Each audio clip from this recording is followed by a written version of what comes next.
Great to have you here this morning. Now, more than 2 years after the opening of the Komenda sugar factory, it remains shut. The country still imports sugar running into several millions of dollars annually. Farmers who were encouraged to cultivate sugarcane are disappointed that government has not done enough to put the factory to work. The farmers say although they've secured 10,000 acres of land for sugarcane cultivation, the Trade Ministry is slow in supporting them. Komenda is a coastal town in the central region of Ghana. In 1967, it was one of 2 towns in the country that produced sugar. That dream, however, lasted for only 16 years. The Ghana Sugar Estate Limited, Komenda, started operations in 1967. But since 1983, it has not produced sugar. And this is as a result of gross mismanagement of the company. The building has not been maintained for several years. For now, it looks rotting and almost torn apart. E.K. Issel once worked here and recounts the good old times. Currently, he works here as a guard to protect the factory, though he has not been paid for 5 years.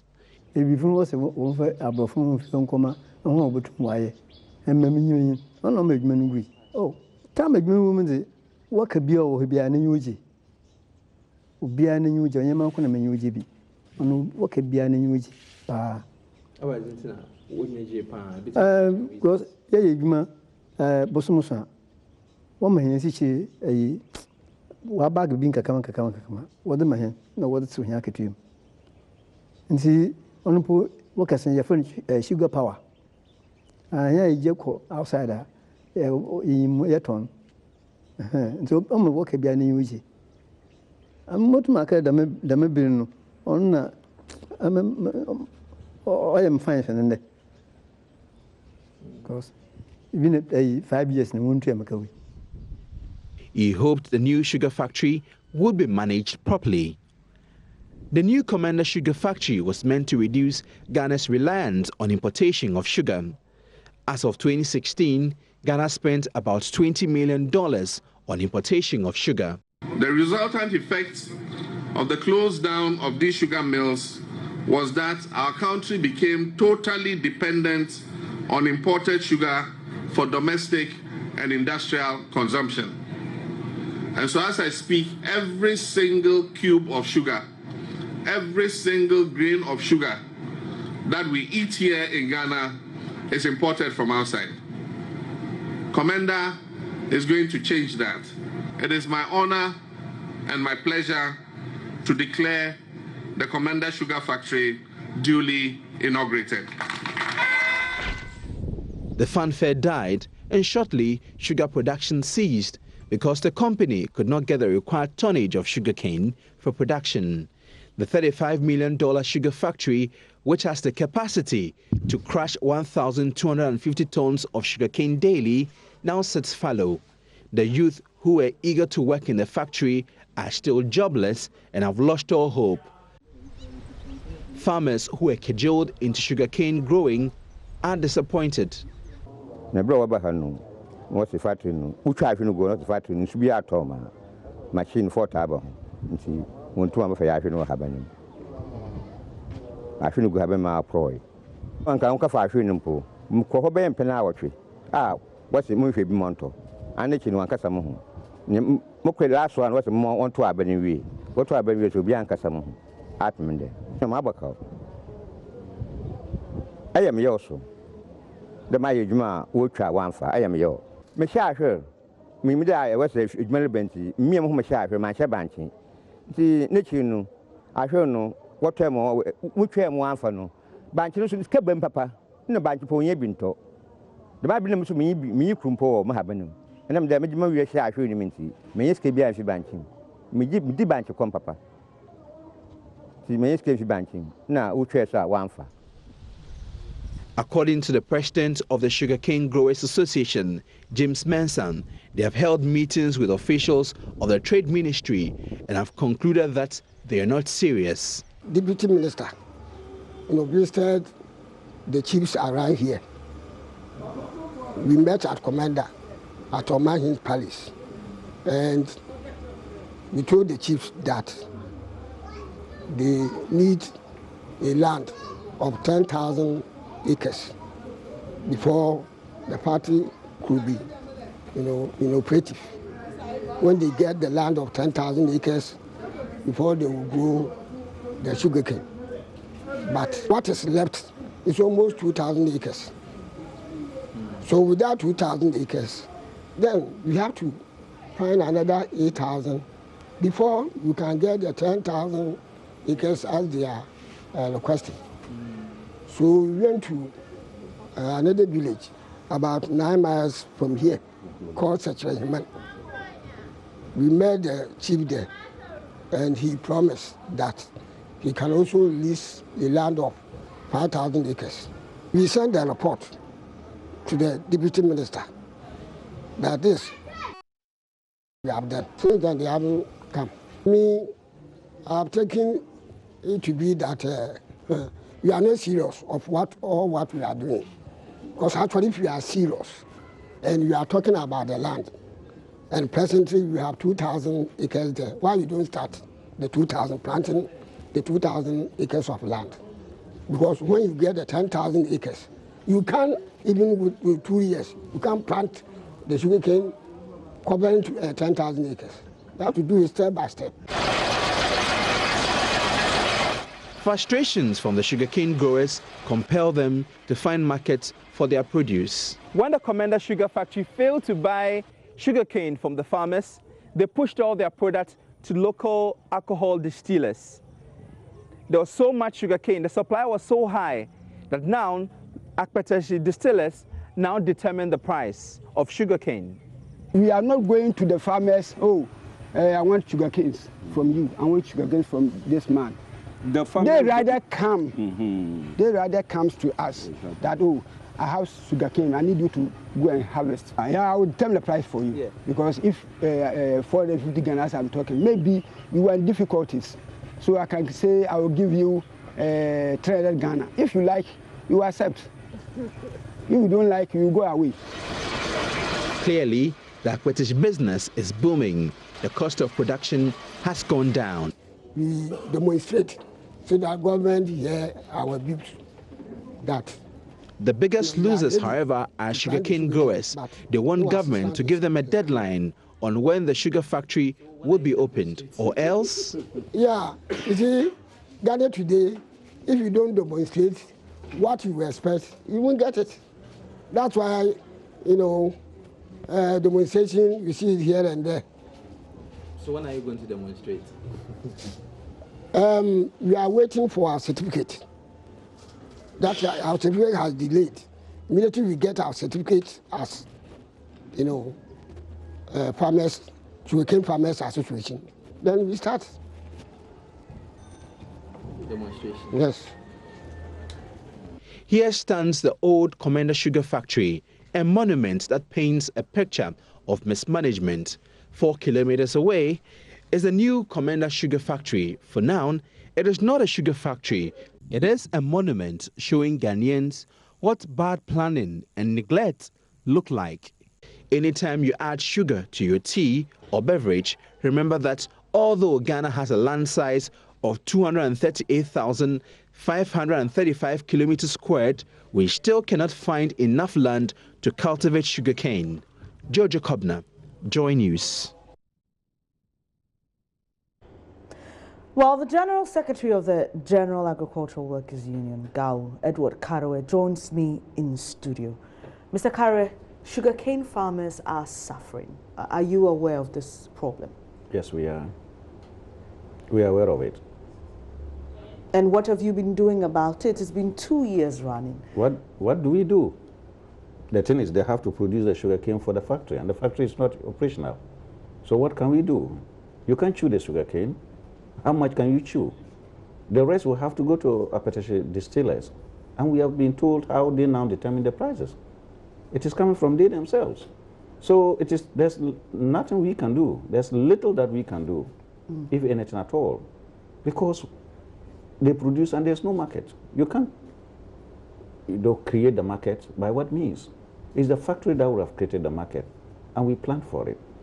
So if it's not operational, then of course, the farmers will have to continue to languish and their difficulties until they turn their lands into something else. Were you involved in the planning stage of this particular project?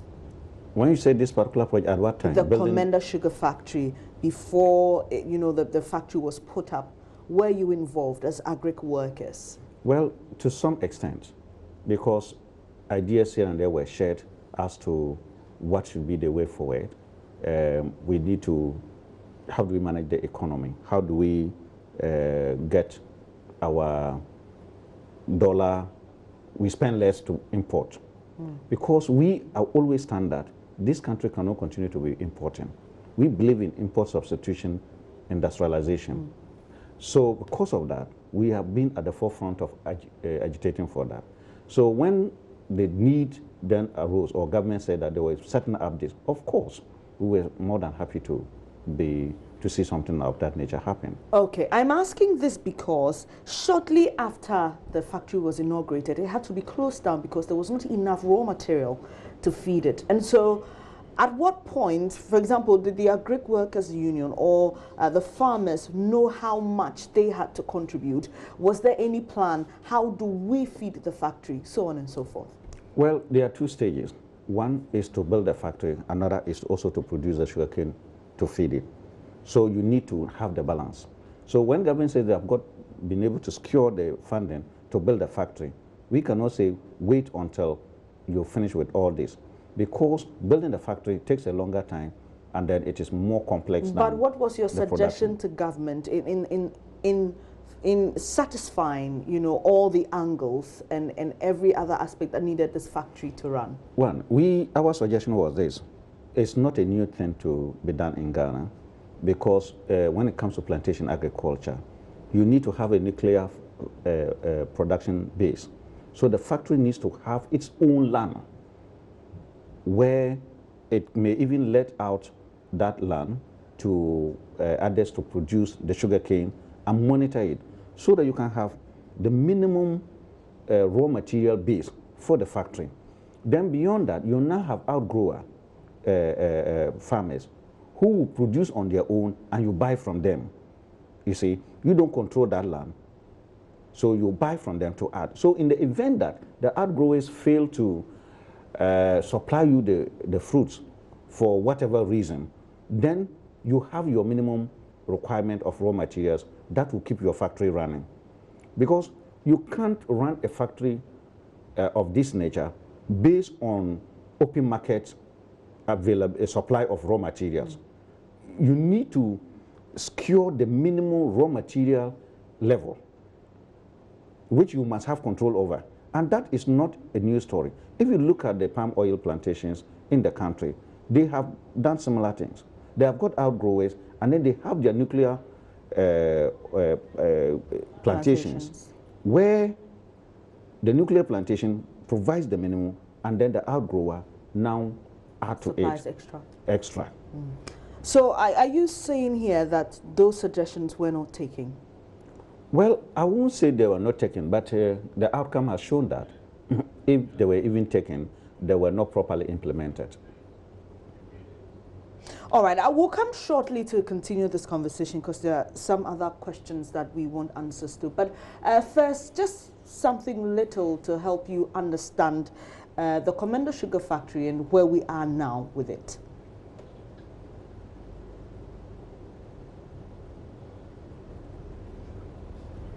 So the factory was reconstructed with a $37 million Indian Exim Bank loan.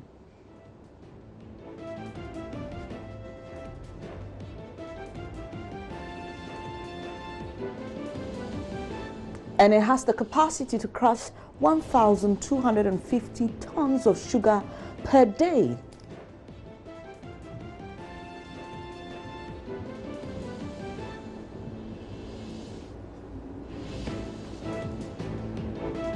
Government secured $24 million Indian Exim Bank loan to be used to support.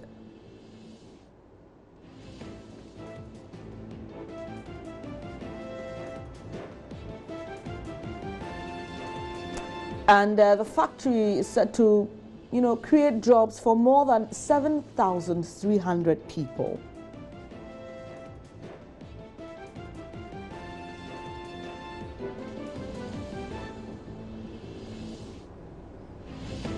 And the factory will produce byproducts such as energy, which will be used as molasses for the alcohol industry.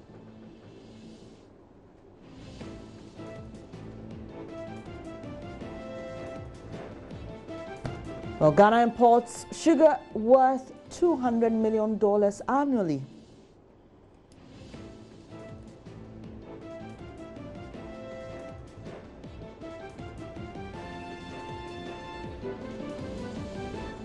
And the revival of the factory was part of the NDC's Better Ghana agenda. So, Mr. Karo, we've spent a lot of money.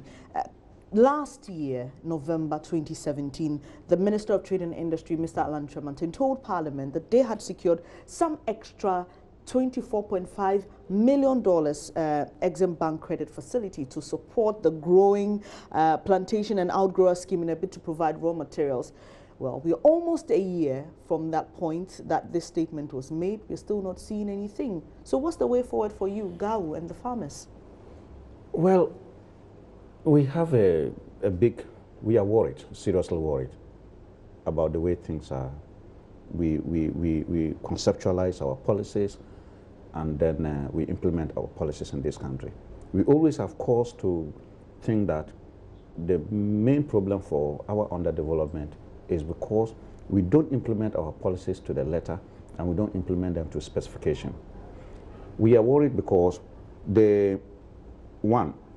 by the time probably we'll be going back to the factory, the farmers will have probably used their lands for something else, because land has got alternative uses. And there are other companies that are seriously buying land because they need land, they need to secure the land for their future production. So if Ghana government sits down and we think that the land is there and we will always have it, a time will come when we'll go back, say like next year, 2 years' time, we'll go back there and we'll not even find the land to buy, even if you have the money. And without the raw materials, the factory will never operate. So it therefore tells us that we seem not to be following things to the letter. If this had been a factory built by the private person, the person will make sure that it is operational. Have agric workers lost trust in government, and not only this government, because this started in the previous administration, with regards to projects like these? In fact, we consider government as a continuum. And when we are disappointed and frustrated about the way policies are implemented by our Have you lost trust? That's to say, if you are with the farmers on the ground, if any government comes and says, we're going to do this factory, we need these raw materials, will you see farmers eager to support the initiative? I won't say we have lost trust. I'm only saying that we are disappointed, because government represents the people of the country, and government has the mandate to direct us to where to our aspirations, our expectations as a people. So we don't we don't lose trust in government. We are disappointed, and that will be based on case by case. For instance, so far as this factory situation is concerned, we think that we are disappointed seriously with the manner in which it is being handled.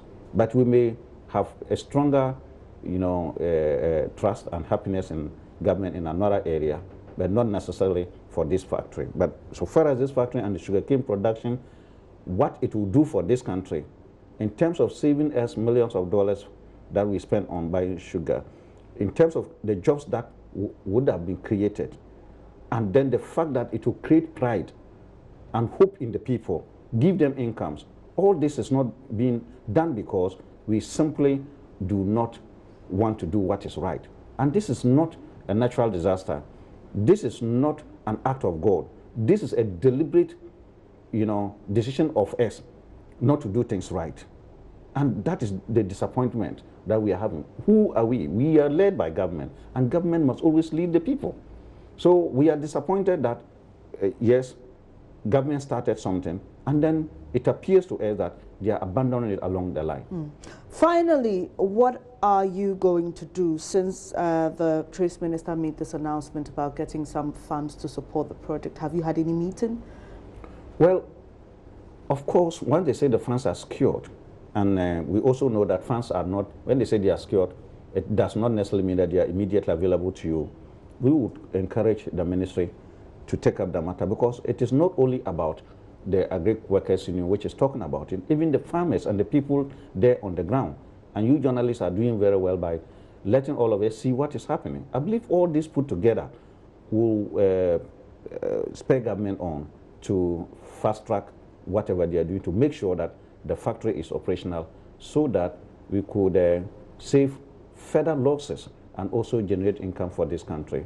And before I let you go, government hopes to put up many more factories across the country. Learning from this example, and if there are any agric-inspired projects to be carried out later, would you have any word of advice, caution for governments? Well, Government, one district, one factory is laudable, but what we have also understood is that it's mainly a private sector, and government is now partnering the private sector. The private sector control about 70% and government control 30%. It means that it will not be purely in the domain of government when it comes to management and then investment. So we hope that we'll learn our lessons from all that has happened and make sure that those factories that are about to be built will not suffer the same fate like what we are seeing now.